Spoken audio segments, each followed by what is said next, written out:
I recently came across a video titled High School Dating is Dumb by Katie. In the video, he argues that relationships during your youth aren't worth pursuing because to him, they don't last long. He argues that they are likely to crumble during the school year or after graduation. To him, it is a waste of time and energy to do so early in your life. He also states that his generation of high schoolers are too immature for relationships because they're Zoomers with TikTok addled brains. I disagree with most of his points, but I do agree about his point about the Zoomer generation. But me personally, I think dating pre-university is such a pointless waste of time and effort. Aside from the obvious fact that 99% of grade school relationships either end before graduation or in the first week of the new school year when one of you wants to try new things and not feel tied down instead of just doing long distance.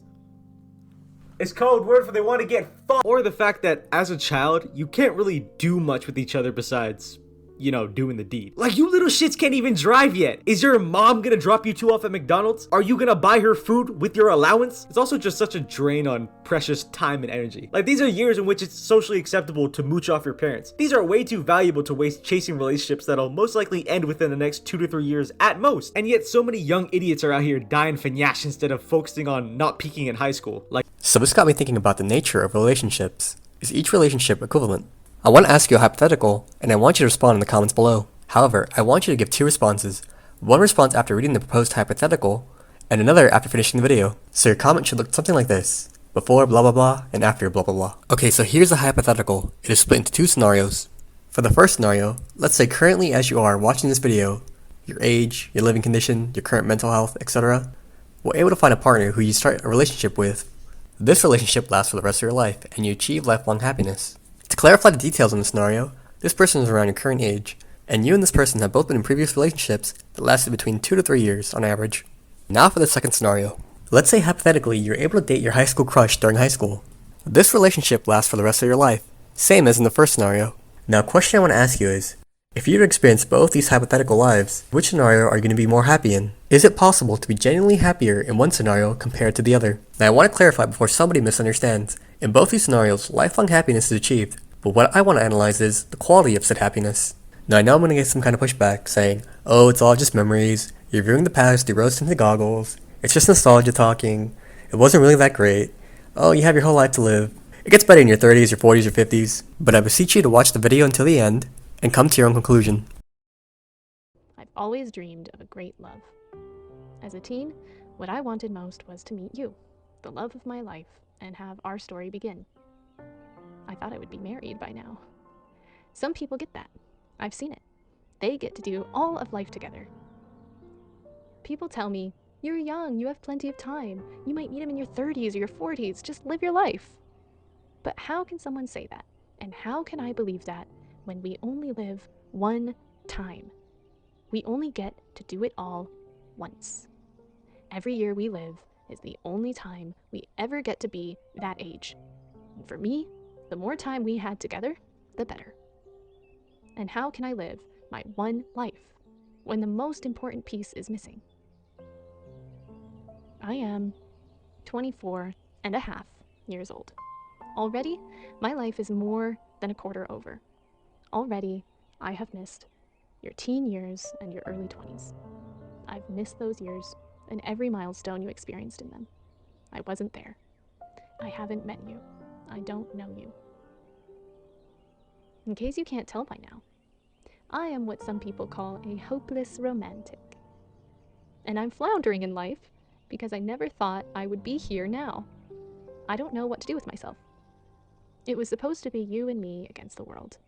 It was supposed to be us living our lives, making decisions together, pursuing what we both wanted. Now I'm afraid that whatever I do will lead me away from meeting you.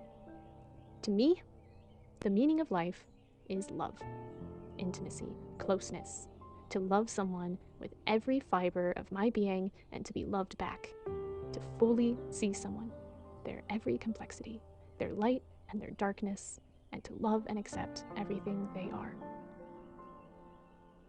I've had plenty of amazing life experiences on my own, but nothing, not even me, at the pinnacle of joy and happiness compares to the fullness of being with you.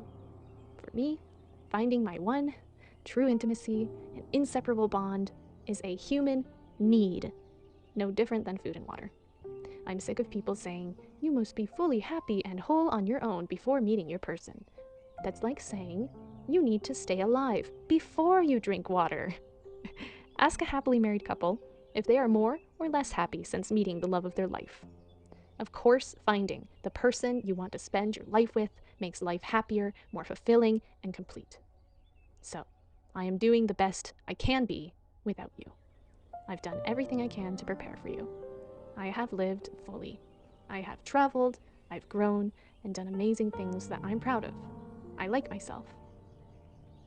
I'm waiting to meet you, and every day that I don't feels like another day wasted. If only I could live the exact same day, but knowing that I would go home to you at the end of it. Twilight, old thoughts return in great waves of nostalgia. Oh, that's kind of a complicated subject. But it goes further than just the fact that he used to be a great hero and he's looking back at better days. This will make more sense to everyone as you get older. But all the emotions of youth, especially, all the strong emotions that you once had, even if they were negative, it was still, it's still a time of great learning and emotional impact, and you can have nostalgia for bad memories in a way.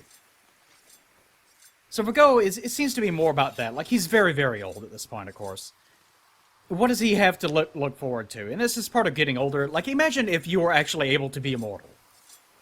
Like, it's cute to say, oh, if I was immortal, I could, send the end of the universe, or, whatever stupid thing. But if you think about it, you're going to run out of things to do very quickly. Human beings are evolved to live a certain number of years, and we have, this short life, this short, brilliant life of violent emotions and experiences and, these very passionate desires. And as we get older, that tapers off. And we just kind of stop, we don't stop caring, but experiences dwindle. And, if you fall in love early in life, if you fall in love as a teenager, it is incredibly powerful. And it will take you a long time to get over it. But if you fall in love, in your 30s or your 40s or something, it's not that you don't love the person as dearly as you would have whenever you were younger, obviously, but that it's a very different experience. You never love, if you're a guy, typical gender, all that kind of conventional sense, you never love a woman the same way that you love another woman. And I guess the same way goes for a women and men. You never love a man the same way that you will, or man and man, whatever your thing is. It doesn't matter. It's just relationships between two people. You never love someone the same way that you love another person. It's kind of that way as you get older. The older you get, the less dramatic that emotions are, and the more difficult it becomes to actually tease out those emotions. So whenever Ghost says that, that's kind of what that means to me, is that as you get older, the more that you will realize that even in your darkest moments, there is sort of that dark nostalgia that you feel for it. This older time of being able to have those experiences in the first place. And it just no longer means as much to you anymore. It's just harder to have that kind of all-fulfilling, powerful, soul-moving experience that you once had as a younger man or a younger woman or whatever.